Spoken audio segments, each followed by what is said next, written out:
Welcome to this explainer. I am absolutely thrilled you're here today because we are unpacking something incredibly powerful.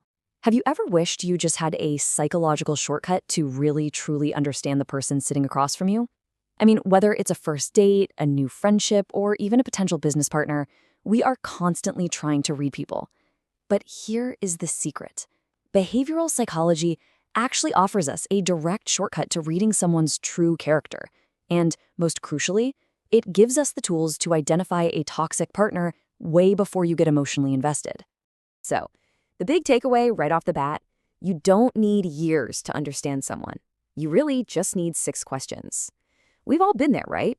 Wasting months or maybe even years trying to figure out a partner, only to be completely blindsided by toxic traits that, looking back, were apparently there all along. It's exhausting.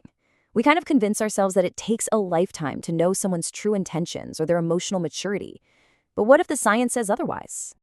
Well, recent behavioral psychology research reveals this massive shortcut. It turns out true character, emotional maturity, and hidden intentions can actually be exposed in a single conversation. Seriously, you just have to know exactly what to look for and ask the right questions.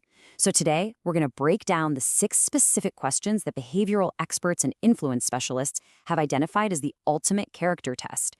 This is basically your toolkit to help you spot a toxic partner a mile away. All right, let's dive right in with Theme 1, accountability. This brings us to question 1. How do they talk about their exes? Picture this. The ambiance is great, the food is delicious, the conversation is flowing, and eventually the topic of past relationships naturally comes up. When it does, listen very closely. How someone talks about their past tells you exactly how much responsibility they take in the present. This is the absolute bedrock of any healthy dynamic, and assessing it early is absolutely crucial to see if they're prone to toxic deflections. Because there is a very stark contrast to look out for here. The ultimate toxic red flag is the victim mentality. If every single problem in their past was their crazy ex's fault and they were always the innocent victim, run. That lack of accountability is a major warning sign. Conversely, the ultimate green flag is a partner who demonstrates self-reflection. They actually own their shortcomings in a past dynamic. Honestly, this one quality predicts more about how they will eventually treat you than almost anything else. If they can't take accountability for their past, they are absolutely not going to take it with you. Which builds perfectly into question 2. What do they do when things go wrong? In your conversation, try to explore how they describe a recent setback or just a moment of adversity. When they tell you about, losing a client at work, getting a flat tire, or having a disagreement with a friend, what was their immediate psychological response to that friction? You are listening for a very specific toxic trait called catastrophizing. This is the tendency to assume the absolute worst possible outcome will occur. It's when someone blows a minor setback massively out of proportion instead of just focusing on solutions. And guys, this is a highly toxic response to stress. A toxic partner will spiral, panic, or just lash out when inconvenienced. So a toxic partner blames others and catastrophizes the hurdle. A healthy partner, on the other hand, might get frustrated, sure, we're all human, but they take a breath, grab the metaphorical building blocks, and focus on what comes next. Remember, how someone responds to adversity when they are just telling you a story about it reveals exactly how they will respond to adversity when you are in it together. Life is full of challenges, right? You want a partner who problem solves, not one who creates a toxic crisis out of every single hurdle. Moving right along to theme 2, empathy and respect. This is where we look at question 3, and this one is a classic for a very good reason. How do they treat people who can do nothing for them? Observe them carefully in public. Watch how they react to the barista who accidentally brings them the wrong drink. Are they charming and attentive with you because they're trying to impress you, but instantly dismissive or snapping at the service staff? This is honestly the clearest, most unfiltered window into their actual character.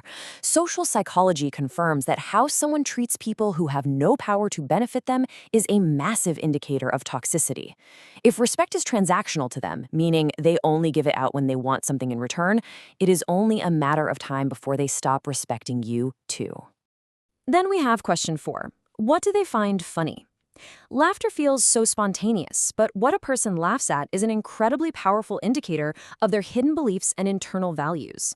For instance, if their humor consistently relies on punching down, mocking people's vulnerabilities, or making marginalized groups the punchline, that is a glaring toxic indicator. Contrast that with warm and inclusive humor. What someone finds acceptable to laugh at tells you exactly what they will eventually consider acceptable to do. Cruel humor is, well, it's really just cruelty wrapped in a joke. Okay, let's look at theme 3, ego and integrity. This brings us to question 5. How do they handle being wrong? Imagine gently showing this person they got a date or a small fact wrong. It's incredibly low stakes, but how do they react in that split second right after their ego gets a little bruised? This really comes down to emotional maturity, the ability to simply say, I was wrong, and genuinely acknowledge an error without redirecting the blame or making it about something else entirely. Emotional intelligence research actually shows this is one of the rarest, yet most critical traits a partner can possess. Watch out for the defensive ego shield. If they immediately defend, get aggressive, or redirect blame back onto you, that is a severe red flag. You want the emotionally mature response, someone genuinely acknowledging the error and repairing the break. The ability to admit fault without turning it into a massive battle is the difference between a partner you can actually grow with and a toxic partner who is going to constantly gaslight you. And finally, question 6. What do they say about people behind their backs? During your conversation, pay really close attention if they share something another person told them in private. Do they protect that confidence, or do they immediately use it as juicy content just to entertain you? Because here's the golden rule of gossip. How they talk about others is exactly how they will talk about you when you are not in the room. Using someone's private trust as entertainment is a highly, highly toxic trait. If they betray their friend's confidence to you, they will absolutely betray your confidence to others. It just shows a fundamental lack of integrity. So how do we put this into practice? Let's talk about the silent observation strategy. The beauty of this entire framework is its subtlety. You don't need a clipboard, and you certainly don't need to turn your Friday night date into a police interrogation. Just listen carefully during natural conversation. You just let them reveal their values organically. Think about it. People naturally talk about their past. They talk about facing minor setbacks. You see them interact with strangers. They make jokes. They're wrong about things. And they talk about their friends. They answer all 6 of these questions completely naturally. Your job is simply to observe and protect yourself by identifying these toxic traits early. And there you have it. You now have the psychological toolkit. No more wasting months or years on the wrong person. By internalizing these 6 questions, you have empowered yourself to read the true character of anyone you meet. You can filter out the toxic individuals immediately and make room for the emotionally mature, accountable, and empathetic people you actually deserve in your life. So, I want to lead you with this final, provocative thought. What will these 6 questions reveal in your next conversation? The next time you sit across the table from someone new, remember the science. Listen closely. The truth about who they are is right there, just waiting for you to hear it. Thank you so much for joining me for this explainer. Keep observing, stay curious, and I'll see you next time.